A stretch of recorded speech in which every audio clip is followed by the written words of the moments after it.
क्या सच में ग्रिशा टाइम में वापस चला गया है या ये किसी की शरारत है? नमस्कार दोस्तों, आज की फिल्म है 2019 में आई comedy film titled son of a rich. Grisha जो है रशिया के सबसे अमीर आदमी का बेटा है और वो उसी तरह बिहेव करता है। वो बहुत ही बिगड़ैल है, सबसे बदतमीजी से बात करता है और बार बार प्रॉब्लम्स में फंसता रहता है और उसे कभी भी अपने प्रॉब्लम्स के कॉन्सिक्वेंसेस नहीं झेलने पड़ते। वो कोई भी ज़रूरत की चीज़ नहीं करता है और पूरा दिन पार्टी, दारू पीना और महिलाओं को यूज़ करने में निकालता है। एक रात जो है वो अपनी गाड़ी से लड़की को बाहर फेंक देता है, जिससे उसने प्रॉमिस किया होता है कि वो घर तक छोड़ देगा क्योंकि वो उसके साथ इंटीमेट नहीं होती। ग्रिशा जो है वहाँ पर उसे पुलिस वालों के दौरान रोक लेता है क्योंकि उसने स्पीडिंग की होती है। वो कैप्टन सेमोय को वहाँ पर ब्राइब करने की कोशिश करता है, लेकिन वो उससे रिश्वत नहीं लेते हैं। सेमोय जब वहाँ पर पैसे नहीं लेते तो ग्रिशा, उसको अभी भी एलर्जी है कॉन्सिक्वेंसेस से, ड्राइव कर देता है सीधा और सेमोय को पर ध्यान नहीं देता जो उसकी गाड़ी के आगे खड़े हैं और उसको घसीटता हुआ लेकर जाता है अपनी हुआर की हुड के साथ। कुछ मोमेंट्स बाद ग्रिशा के डैड पवेल जो हैं वहाँ पर दिखाए जाते हैं पुलिस स्टेशन में आकर बेल पे करते हुए और अपने बेटे को रिहा करवाते हुए, जो अभी भी स्पॉइल्ड ब्रैट की तरह सर्व होना चाहता है जेल के अंदर भी। चीफ पवेल से कहते हैं कि उसे याद करा दें कि कैसे उसने पहले से काफ़ी डिस्ट्रक्शन कर दिया है। ग्रिशा जो है पिछले कुछ महीनों में एक यॉट ख़राब कर चुका है, एक पुलिस वाले को हॉस्पिटल भेज चुका है बहुत ही ज़्यादा गहरी चोटों के साथ। ये लड़का सिंपली कंट्रोल से बाहर हो गया है और पवेल को कुछ सीरियस चीज़ करनी पड़ेगी उसे सुधारने के लिए। बेल पे करने के बाद पवेल ग्रिशा को आकर बाहर स्कोल्ड करता है, लेकिन उसे कोई फर्क नहीं पड़ता क्योंकि वो जानता है कि उसके पिता सिर्फ उसे डांट रहे हैं और कुछ स्ट्रिक्ट एक्शन नहीं लेंगे। वो बहुत ही स्ट्रेस्ड फील करता है और पवेल जाकर अपनी टीवी प्रोड्यूसर दोस्त एनेस्थीसिया से मिलता है। वो उसकी गर्लफ्रेंड होती है और वो उसे कंफर्ट प्रोवाइड करती है और उसके बारे में वो अपने बेटे से बात करने की कोशिश करता है, लेकिन वो अपने बेटे के बारे में उससे बात करते वक्त बताता है कि वो उसे आर्मी में वापस नहीं भेज सकता क्योंकि वो उसे पहले ही रिक्रूटमेंट से बाहर निकाल चुका है। एनेस्थीसिया के पास एक आइडिया आता है कि वो एक आदमी को जानती है जो हॉरर मूवीज़ के साथ काम करता है। उसके तरीके थोड़े अनकन्वेंशनल है लेकिन बहुत इफ़ेक्टिव हैं। पवेल जो है वो उसके पास जाकर एक विजिट लेकर आता है। उस आदमी का नाम लेव आर्नल्डोविच है और एक क्रीपी घर के अंदर वो सीलिंग से अपने गर्दन के आसपास रस्सी लटका हुआ होता है, लेकिन उन्हें बाद में पता चलता है कि ये सब नकली है और यही उसका सबसे बड़ा बेस्ट काम है क्योंकि वो वैसे डिवाइसेस और स्पेशल इफ़ेक्ट क्रिएट करता है जिससे आँखों को धोखा हो जाए। उसके बाद वो पवेल को एक मेथड दिखाता है जिसको उसने अपने स्मोकर क्लाइंट पे यूज़ किया था, कि कैसे वो प्रिटेंड करता है कि उसकी उंगली कट गई है। इस बात से पवेल बहुत फ्रीक आउट कर जाता है और वहाँ से भागने की कोशिश करता है, लेकिन एनेस्थीसिया से कन्विंस करती है और कहती है कि उसे एटलीस्ट लेव का प्लान जो उसने ग्रिशा के लिए बनाया है सुन लेना चाहिए। कुछ दिनों बाद ग्रिशा जो है क्लब से बाहर निकल रहा होता है और उसकी गाड़ी को टो होते हुए देखता है। वो उस गाड़ी के पीछे भागता है, लेकिन अचानक से उसे एक शॉट लगता है और वो बेहोश हो जाता है। वो कुछ घंटों बाद उठता है और अपने आप को एक स्टेबल में पाता है जहां उसने एक अजीब से कपड़े पहने हुए हैं और एक स्टेबल बॉय आरटीएम उसे कहता है कि उसे अभी अभी सारे हॉर्सेस को सैडल करने की ज़रूरत है वरना मालिक बहुत गुस्सा होंगे। ग्रिशा जो है उसकी बात समझ नहीं पाता, स्पेशली जब फॉरमैन एडवाई मैकैलियन वहाँ पे आते हैं और उसे ड्रैग करके बाहर निकालते हैं और उसे लात मारते हैं, उस पर चिल्लाते हैं क्योंकि उसने ऑर्डर्स फॉलो नहीं करे। उस मोमेंट पे वहाँ पर लैंड ओनर डिमिट्री टिमोविफ भी आते हैं, उनका बेटा एलेस्की टिमोविफ वहाँ पर आ जाता है और वो एडवी पे विप लेकर वहाँ पे ग्रिशा पे हमला कर देते हैं क्योंकि उसने ऑर्डर्स को फॉलो नहीं किया होता। डिमिट्री जो है उसे कहता है कि अब उसे हॉर्स को तैयार करना होगा वरना उसे और वर्स पनिशमेंट मिलेगी, पर तभी आरटीएम वहाँ से स्टेबल से बाहर आता है और उसे वापस ले जाता है। ग्रिशा जंप करने की कोशिश करता है विंडो से बाहर भागने की, और लगता है कि लगभग 1860 में जैसे रशिया था वैसे विलेज में वो आ गया है जहाँ पे अभी सर्फोडम अबॉलिश नहीं हुआ था। वहाँ पे वो भागता है, ग्रिशा लोगों से मदद मांगता है, रिक्वेस्ट करता है फ़ोन के लिए, पर ना ही पुलिस के लिए भी, पर ना ही उसे वहाँ पे कुछ समझा पाता है और ना ही समझता है कि वो क्या बात कर रहा है। वो अपने स्टेट बॉर्डर्स को क्रॉस करने की कोशिश करता है, लेकिन अचानक से एक लेक में गिर जाता है, जहाँ पर वापस जब वो आता है उसके कपड़े ड्राई होने की जगह फट जाते हैं और उन्हें एडवे कैप्चर कर लेता है और लटका देता है अपने मज़े के लिए। लेकिन उस दिन दिमित्री की बेटी अलगाया का बर्थडे होता है और वो वहाँ पे आ जाती है और अपने पिता से कहती है कि वो कुछ रहम भर पाएँ और सारे प्रिजनर्स को वो मारता हुआ देखकर थक गई है। ये जानकर कि उसका बर्थडे है, दिमित्री मान जाता है और ग्रिशा को जीने देता है। जो बर्ड है वहाँ पे ऊपर फ्लाई कर रहा होता है और ये सब चीज़ें वहाँ पे निकलने से पहले वो एज ऑफ टाउन पे होते हैं। असल में वो बर्ड नहीं बल्कि एक ड्रोन है जो प्रिटेंड कर रहा है वहाँ पे, क्योंकि ग्रिशा ने असल में टाइम ट्रैवल नहीं किया है, बल्कि ये लेव का सारा प्लान है ग्रिशा को डिसिप्लिन करने का, और पवेल की मनी की वजह से वो सारा एक्सपेंसिव प्रोडक्शन अलाउ कर पा रहे हैं। लेव अब इंचार्ज है और एनेस्थीसिया के हेल्प के साथ वो सारे एक्सपीरियंस जो उसके पास टीवी प्रोड्यूसर के तौर पर हैं, इस इल्यूजन को बरकरार रखता है बिना किसी गलती के। कैमरास हर जगह पर छुपे हुए हैं, पेड़ों के अंदर भी, और वहाँ पर एक स्नाइपर हमेशा तैयार रहता है ग्रिशा को ट्रैंकुलाइजर शॉट करने के लिए, ताकि जब भी कुछ गलत हो तो उसे बेहोश कर दिया जा सके। ये सब देखने के बाद कि सब कुछ रियल है, पवेल अभी वंडर करने की कोशिश करता है कि शायद उसने गलत चीज़ की है सही, पर लेव उसे समझाता है कि ग्रिशा के अच्छे के लिए ये चीज़ बहुत ज़रूरी है। ये सब देखने के बाद लेव और एनेस्थीसिया आर्ग्यू करते हैं और पवेल को समझ नहीं आता कि उनके बीच में क्या इशू है। लेव एक्सप्लेन करता है कि एनेस्थीसिया उसके साथ हॉरर मूवी पे काम करने का मतलब ये है कि वो उसके साथ शादीशुदा थी। इसके बाद ग्रिशा अकेले कुछ समय स्टेबल में बिताता है और वहाँ पर वो अपने आप को समझाता है कि वो टाइम ट्रैवल कर चुका है। दूसरी तरफ एक्ट्रेस को स्क्रिप्ट दी जाती है अगले सीन के लिए। डायरेक्टर रिमाइंड कराता है सबको कि रूल्स हैं कि कोई विमेन अपने पैरों को शेव नहीं करेंगी, कोई आदमी अपने फेस को शेव नहीं करेगा, कोई भी ऐसी ब्रा, अंडरवेयर, रिंग्स नहीं दिखाएगा जो नए ज़माने के हों। एलेक्सिक जो है वहाँ पर स्क्रिप्ट को उठा लेते हैं और कहते हैं अपनी गर्लफ्रेंड को हेलो, जिसका नाम लिजा है, जो वहाँ पे हॉर्सेस की इंचार्ज है। वो एक्टिंग नहीं कर रही है और वो अपने दोस्त अलागा का कॉन्ट्रैक्ट में फ़न उड़ाती है। राइटर जो है वो ग्रिशा का लव इंटरेस्ट बनाना चाहते हैं अलागा को, क्योंकि वो चाहते हैं कि वो उसके साथ सो जाए। लेकिन अलेक्सी को ये बात समझ में नहीं आती कि एक्ट्रेस की लाइन कहाँ ख़त्म होती है और हार्लेट की कहाँ शुरू।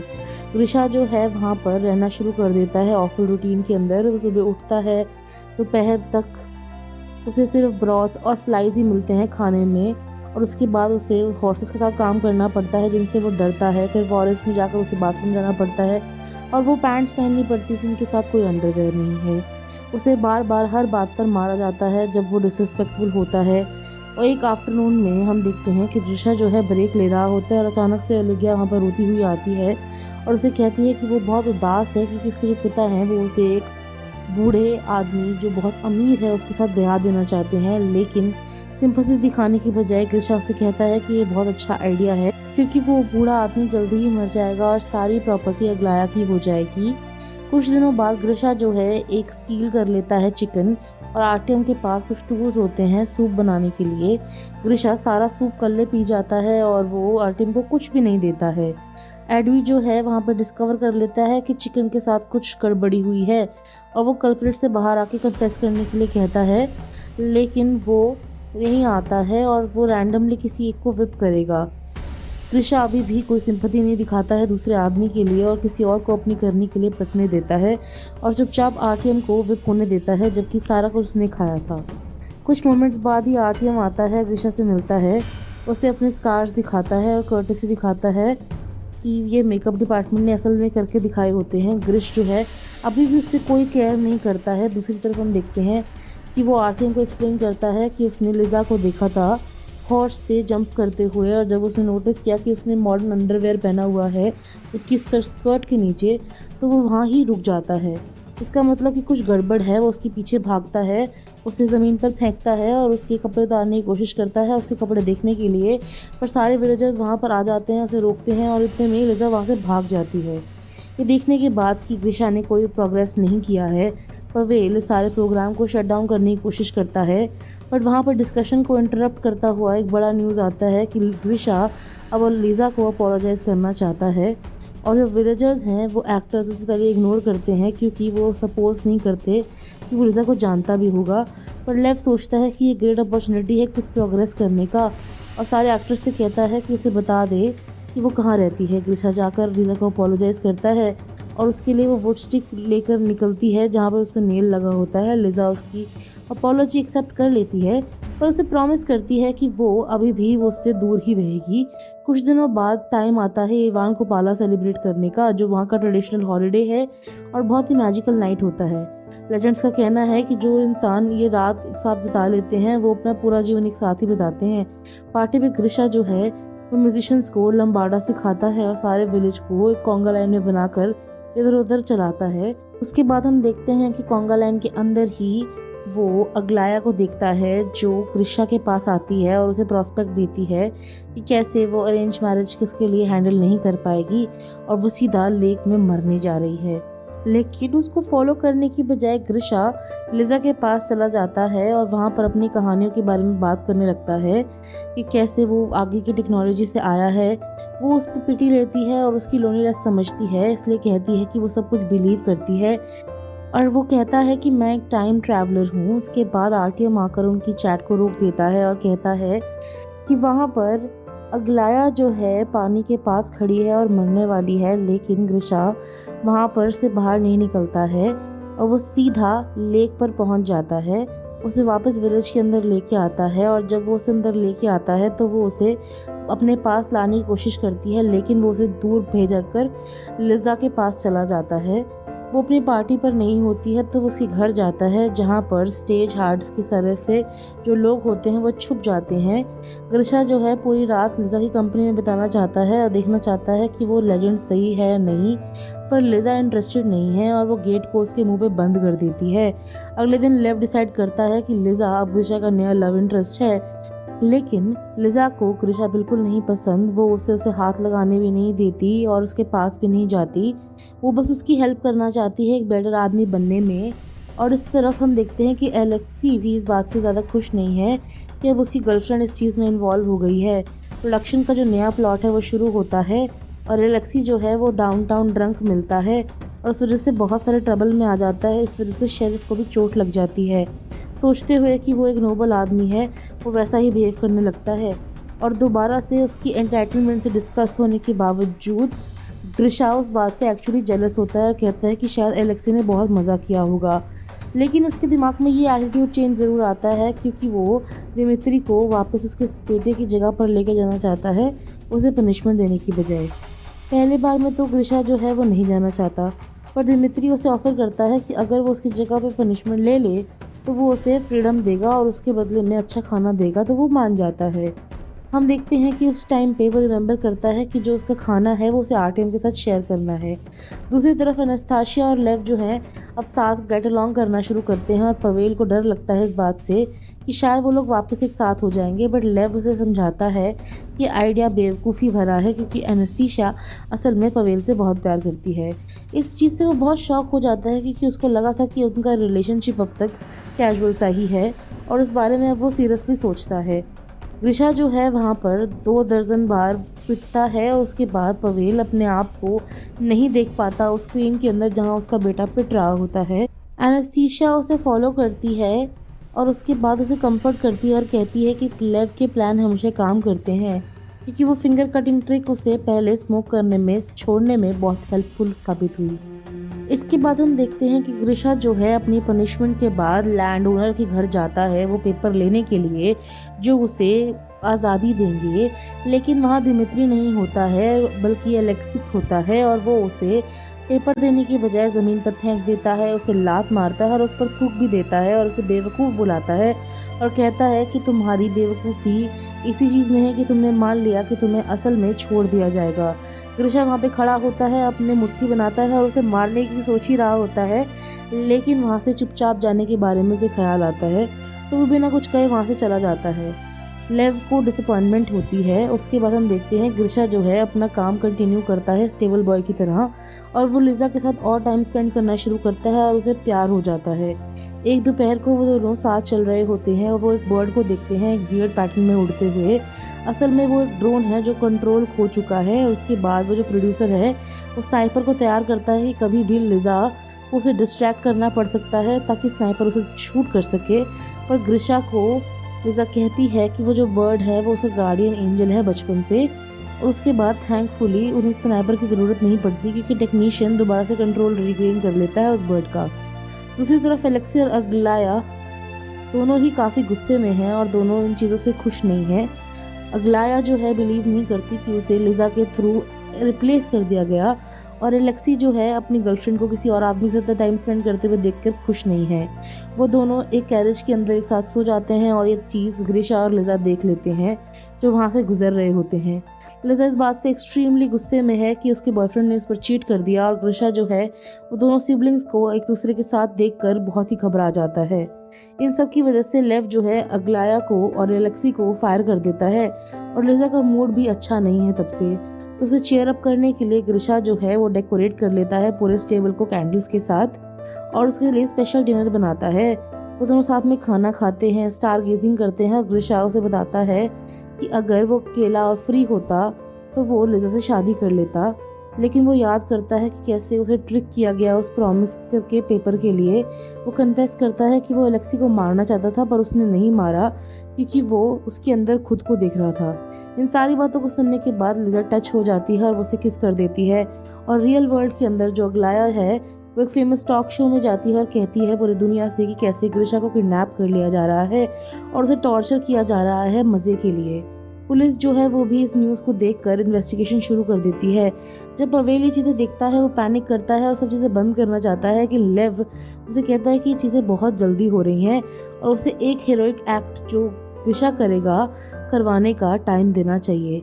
ये देखते हुए कि ग्रिशा बेवकूफ़ है और कोई भी स्टोरी के अंदर लैक नहीं देख रहा है, उसे बिल्कुल बेवकूफ़ बनाया जा रहा है, वो लोग कहते हैं कि अब हमें यहाँ पे मंगोल्स का इन्वेजन दिखाना चाहिए। मंगोल्स विलेज को इन्वेड कर लेते हैं और दूसरी तरफ हम देखते हैं कि लिजा जो है उसे कहती है कि ग्रिशा अगर हम किसी भी कारण की वजह से अलग हो जाएं तो तुम ये जानना कि ये सब कुछ मेरे लिए रियल है, ये सब झूठ नहीं है। आर्टियम जो है वो उसे आकर वहाँ पर बोलता है कि विलेज के अंदर मंगल आ गए हैं और उसकी स्टोरी को बिलीव करने में ग्रिशा को कोई इशू नहीं होता है, लेकिन वो उसे वापस गांव में जाने से रोकता है और कहता है कि उन्हें वहाँ से निकल जाना चाहिए।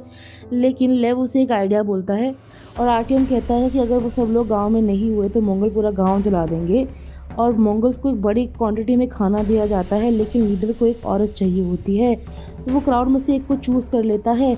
उसके फादर इमीडिएटली आकर उसे डिफेंड करते हैं क्योंकि मंगोल ब्रेवरी की रिस्पेक्ट करते हैं, वो उसे अलाउ करते हैं डुएल करने के लिए उसकी फ्रीडम के बदले में। फादर हार जाता है, उसे बिल्कुल ही मार दिया जाता है, लेकिन क्योंकि उसका खून हो गया है तो उसके बदले में उसे उसकी बेटी की फ्रीडम मिल जाती है। अगली वुमन जो लीडर चूज़ करता है वो लिजा होती है, और लिजा के रोने के बावजूद भी ग्रिशा उसे हेल्प नहीं करता है, वो बल्कि डर के वहाँ से भाग जाता है। ये देखते हुए कि प्लान वर्क नहीं किया है, पवेल अब सब कुछ बंद करना चाहता है, लेकिन पुलिस वहाँ पर आ ही रही होती है। लेव कहता है कि थोड़ा देर और रुक जाना चाहिए क्योंकि वो ग्रिशा में बिलीव करता है। ग्रिशा जब ये बर्ड देखता है जो ड्रोन ऊपर उड़ रहा होता है तो वो लिजा की तरह उसे गार्डियन एंजल का साइन समझता है और कहता है कि उसे सब कुछ सही करना होगा। वो एक हॉर्स पर आता है, लिजा का पुराना स्टिक उठाता है, उसे राइड बैक करके मंगोल्स को मार के लिजा को उनके चंगुल से निकाल के बाहर ले आता है और वहाँ से वो निकल जाते हैं। जैसे वो वहाँ से बाहर निकलते हैं पुलिस सेट पर आ जाती है। अब ग्रिशा वहाँ पर नहीं है तो पनवेल, एनास्ताशिया और लेव के लिए बहुत आसान है झूठ बोलना कि वो वहाँ पर सिर्फ एक फिल्म की शूटिंग कर रहे हैं और कुछ भी नहीं। पुलिस ऑफिसर यहाँ वहाँ देखते हैं और उनकी बात को बिलीव कर लेते हैं। दूसरी तरफ ग्रिशा और लिजा इतने टाइम के लिए आगे निकल जाते हैं स्टेट लिमिट की कि उन्हें एक गैस स्टेशन दिख जाता है, जो देखने के बाद ग्रिशा बहुत कंफ्यूज हो जाता है। लिजा उसे सब कुछ समझाने ही वाली होती है कि स्नाइपर उसे उसी समय बेहोश कर देता है। जब ग्रिशा अगली बार उठता है तो वो हॉस्पिटल में होता है जहाँ उसे पवेल कहता है कि वो 3 महीने की कोमा में था, और उसके बाद जो एक्सीडेंट हुआ उसके बाद से वो प्रिटेंड करते हैं कि वो नहीं जानते कि ग्रिशा किस बारे में बात कर रहा है। हम देखते हैं कि वो लिजा के बारे में सबसे पूछता है। ग्रिशा कहता है कि उसकी पुरानी लाइफ के अंदर अब उसे कुछ नहीं अच्छा लगता, वो कुछ भी अच्छा फील नहीं करता, और वो अपनी गाड़ी भी कैप्टन सेमिनोव को दे देता है कॉम्पनसेशन के तौर पर जो उसने उसके साथ किया था उसके लिए। फिर एक दिन क्लब के अंदर एलेक्सी और अग्लाया दोनों ग्रिशा को मिल जाते हैं और वो उसके बारे में, लिजा के बारे में पूछने लगता है, लेकिन वो प्रिटेंड करते हैं कि वो उसे नहीं जानते। ग्रिशा उन्हें अपोलोजाइज करता है कन्फ्यूजन के बारे में और इनक्रेडिबली सैड फील करता है। जो एक्टर हैं उसको उन पर दया आ जाती है और वो उसे इन्फॉर्मेशन दे देते हैं। और अगले दिन ग्रिशा जो है वहाँ पे रैंच पहुँचता है, जिस प्रोडक्शन के पास जहाँ पे उन्होंने रेंट किया था, जहाँ पे लिज़ा भी काम करती है। फाइनली वो उसे देखता है, वो उससे पूछता है कि जैसे तुमने कहा था क्या ये सब कुछ सच है, तो वो उसे हाँ बोलती है। वो दोनों किस करते हैं और एक नए रिलेशनशिप की शुरुआत होती है। कुछ टाइम के बाद हम देखते हैं कि जो ग्रिशा है वो लिज़ा के साथ अब +1 बनता है। उसके बाप की शादी में जो एनेस्थीसिया से कर रहा होता है, उसके बाद वो दोनों वापस उस क्रेजी प्रोजेक्ट पर चले जाते हैं और अब वो लोगों को हेल्प करता है दूसरे इंसान को बेटर बनाने में। वो बाकी रिच ब्रैड्स को लेकर आता है और उन्हें सेम तरीके से रिहैबिलिटेट करता है और ग्रिशा को भी अब काम मिल चुका है। अगर आपको ये मूवी अच्छी लगी तो हमें ज़रूर बताइएगा कमेंट सेक्शन में। इस वीडियो को लाइक करना ना भूलिएगा, चैनल को सब्सक्राइब कीजिएगा क्योंकि ये मुफ्त है। अपने दोस्तों के साथ ये अनोखी कहानी ज़रूर शेयर कीजिएगा और अपने